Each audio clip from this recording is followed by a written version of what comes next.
Interpretation of statutes చదివేటప్పుడు నేర్చుకునే సమయంలో మనం తెలుసుకోవాల్సినటువంటి మరొక ముఖ్యమైనటువంటి అంశం doctrine of colourable legislation. Doctrine of colourable లెజిస్లేషన్కి ఒక బ్యాక్గ్రౌండ్ ఏంటంటే పిత్ అండ్ సబ్స్టెన్స్. ఇంతకుముందు వీడియోలో మనం నేర్చుకున్నాం. పిత్ అండ్ సబ్స్టెన్స్ అనే తెలిస్తే బాగా అర్థమైతే కలరబుల్ లెజిస్లేషన్ బాగా క్లియర్గా అర్థమైనట్టే. పిత్ అండ్ సబ్స్టెన్స్లో మనం బ్రీఫ్గా ఒక లైన్లో చెప్పాలంటే డిస్ట్రిబ్యూషన్ ఆఫ్ పవర్స్ అంటే ఆర్టికల్ 246 ప్రకారము, అంటే రాజ్యాంగంలో ఉన్నటువంటి ఆర్టికల్ 246 ప్రకారం powers will be distributed. State centre మధ్య ఆ పవర్స్ని డిస్ట్రిబ్యూట్ చేశారు. అంటే చట్టాలు చేసే పవర్స్ స్టేట్ లిస్ట్లో స్టేట్ గవర్నమెంట్ చేస్తుంది, సెంట్రల్ లిస్ట్ ఉంటుంది. ఆ సెంట్రల్ లిస్ట్ నుంచి సెంటర్ లాస్ చట్టాలను తయారు చేస్తుంది. మూడవది కాన్కరెంట్ లిస్ట్, ఉమ్మడి జాబితా. స్టేట్ కానీ సెంటర్ రెండు కూడా, స్టేట్ అండ్ సెంటర్ రెండు కూడా అందులో నుంచి ఆ సబ్జెక్ట్స్ నుంచి చట్టాన్ని తయారు చేయొచ్చు. అది మనకు తెలిసిన విషయం. ఇతర సబ్స్టెన్స్లో మనం దాన్ని చూసాం. ఎంక్రోచ్ కాకూడదు ఏ రాష్ట్రం కానీ సెంటర్ కానీ వాళ్ళ పరిధిలోనే తప్ప వేరే ఫీల్డ్లోకి వేరే లిస్ట్లోకి ఎంటర్ కాకూడదు, ఎక్సెప్టింగ్ కాన్కరెంట్ లిస్ట్.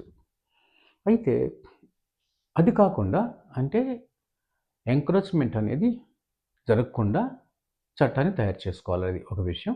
జనరల్గా ఎంకరేజ్మెంట్ ఒకసారి జరుగుతుంది, వెరీ రేర్ అయితే. రెండవది ఏంటంటే స్టేట్ కానీ సెంటర్ కానీ లెజిస్లేషన్ చేస్తారు. ఎలా చేస్తారంటే ఒక నెఫేరియస్ డిజైన్, ఒక రాంగ్ నోషన్ మోటివ్ పెట్టుకుంటారు బ్యాక్. కానీ ఫ్రంట్ అంటే అవుటర్లో బయటికి దేశం అభివృద్ధి కోసం, సొసైటీ డెవలప్మెంట్, లేదు వెల్ఫేర్ సంక్షేమం కోసం, లేదా ఒక పర్టికులర్ కమ్యూనిటీని అప్లిఫ్ట్ పైకి తీసుకురావాలనేటువంటి ఏదో ఒక మంచి సంకల్పాన్ని చూపిస్తారు బయటికి. మనం కూడా జనరల్గా కామన్ పీపుల్ కూడా మోసపోతుంటారు. సో రెండు ఫస్ట్ది ఏంటన్నాను, కాంపిటెన్స్ని దాటి వాళ్ళ జ్యూరిస్డిక్షన్ దాటి పరిధిని దాటి వేరే లిస్టులోకి వెళ్ళి చట్టాలని తయారు చేయడం ఎంకరేజ్మెంట్. రెండోది ఏంటంటే ఇక్కడ కలరబుల్ లెజిస్లేషన్లో మనం నేర్చుకునేది legislation with some wrong motive. బయటికి బాగానే ఉంటుంది మంచి ఉద్దేశం, లోపల వచ్చి వేరే ఉద్దేశం ఉంటుంది. ఉదాహరణకి దాన్ని స్ట్రాటజీ అంటారు, ఒక డిప్లొమసీ అంటారు.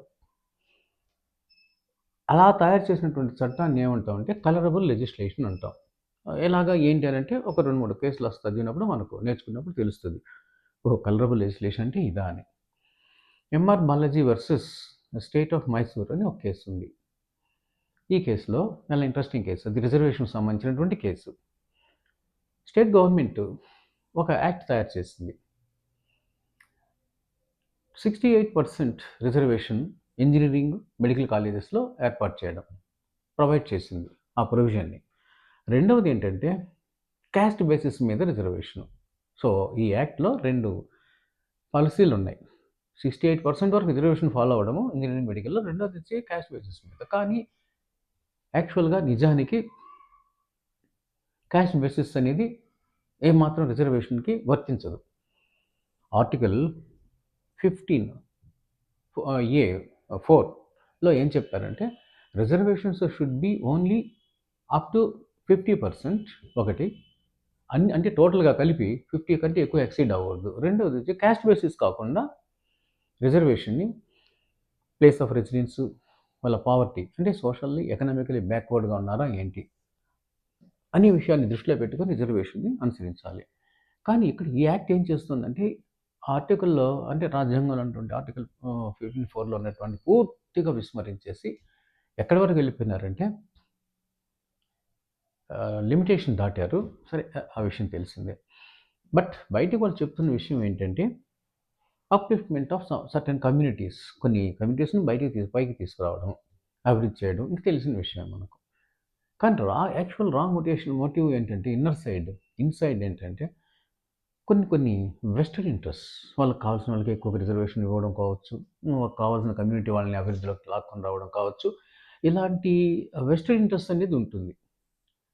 ఇది ఆఖరికి మొత్తానికి కోర్టు వరకు వచ్చింది. కోర్టులో దాని గురించి ఏం చెప్పారు, no this is not correct. రాజ్యాంగాన్ని పూర్తిగా విరుద్ధం 15(4) ప్రకారం మీరు ఇచ్చినటువంటి రిజర్వేషన్స్ ఎక్విటీ ఎక్సెస్, రెండు వచ్చి క్యాస్ట్ బేసిస్ క్రైటీరియా కూడా wrong. So it is against constitution అని చెప్పి నల్ అండ్ వాయిడ్. రెండోది ఏంటంటే దీని యొక్క మోటివ్ ఏ సబ్స్టెన్స్ పిత్ అండ్ సబ్స్టెన్స్లో ఏం చెప్పుకున్నాం మనం, ఒకవేళ ఎంకరేజ్మెంట్ జరిగినా, వైలేషన్స్ ఏమన్నా ఉన్నా, ఇంటెన్షన్ బాగుందా, పర్పస్ బాగుందా అని చూస్తాం. అంటే లెజిస్లేటివ్ యొక్క పర్పస్ ఏంటి, ఇంటెంట్ ఏంటని. That is also wrong. అది కూడా పూర్తిగా కలుషితమై ఉంది. అది కలరబుల్ అంటే. ఆ విధంగా తయారు చేసిన లెజిస్లేషన్‌ని కలరబుల్ లెజిస్లేషన్ అంటాం. మరి ఎందుకు ఇలా చేస్తారంటే, వాళ్ళు చేయలేని పని, డైరెక్ట్‌గా చేయలేని పనిని ఇండైరెక్ట్‌గా చేసి పెట్టడం. అది మాక్సిమం లీగల్ ప్రిన్సిపల్ అనమాట. What they can't do directly, they can do indirectly. ఇండైరెక్ట్‌గా చేయగలను అని చెప్తారు. అది ఇక్కడ ఉన్నటువంటి స్ట్రాటజీ, ఒక చిన్న డిప్లొమసీ. ఇంకో రెండో కేసు తీసుకుందాం.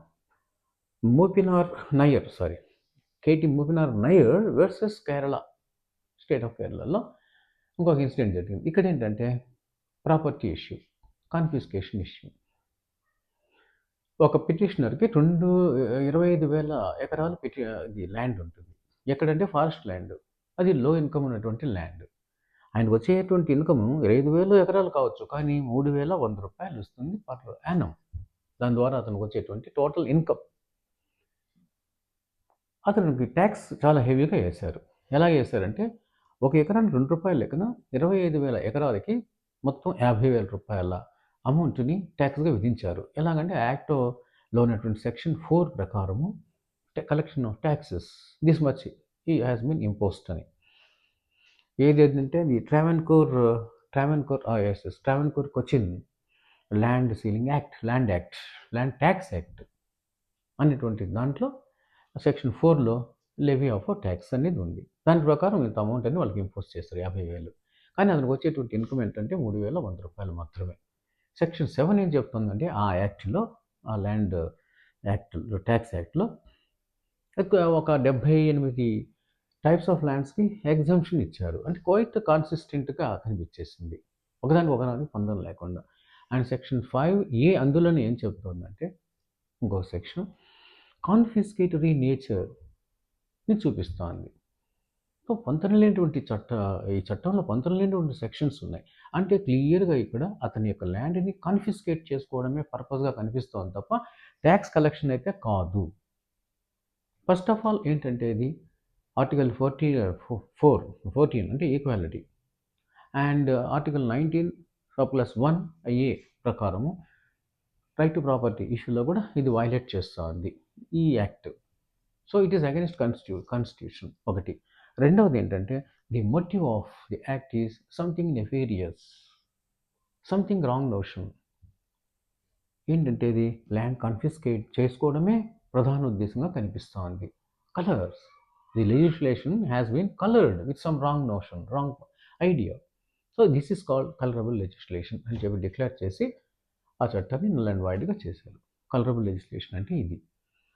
I think you have understood very clearly. Thank you very much.